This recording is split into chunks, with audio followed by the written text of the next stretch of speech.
Pozdrav, ja sam Denis Sakač i u ovom tutorialu ćemo pokazati kako staviti Libre senzor na ruku moje kćeri. Prije nego nastavimo sa tutorialom, ako imate kakva pitanja u vezi dijabetesa, to jest praćenje dijabetesa, možete potražiti na mojoj web stranici denisakač.com. Pa krenimo dalje. Ok, upakiranje se dakle nalaze dva kontejnerčići veličine male čašice.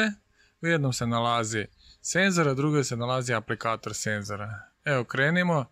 Prvo ćemo izdvajati dvije alkoholne maramice kojima ćemo obrisati područje na koje želimo staviti senzor. Mi ćemo staviti na ruku. Možete staviti i na ostala mjesta, ali mi evo stavljamo na ruku. Mi smo primijetili da tokom dužeg kupanja u kadi, bazenu ili moru ljepilo popušta, stoga imamo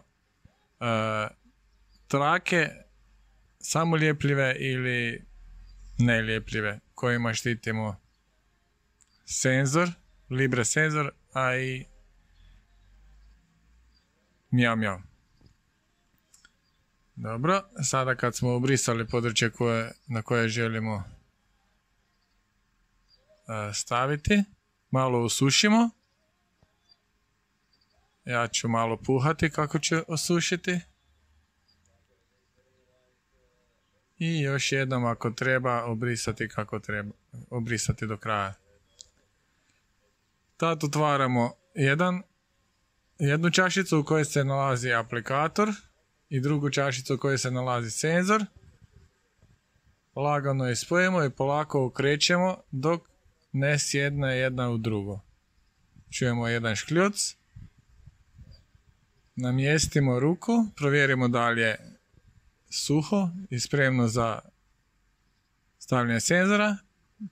Lagano pritisnemo, evo ga, ništa to ne boli.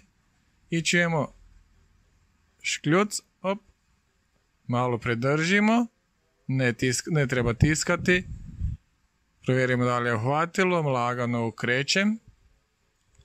Evo ga, provjeravam da li je sve uhvatilo kako treba. Je. Tako, ovo vratimo na mjesto. Uzmemo Libre senzor i pokrenemo ga. Uzmemo Libre čitač zapravo i pokrenemo Libre senzor. Trebamo 60 minuta kako bi se zagrijao prije nego ga možemo početi koristiti. Evo, nadam se da vam je ovaj video pomogao.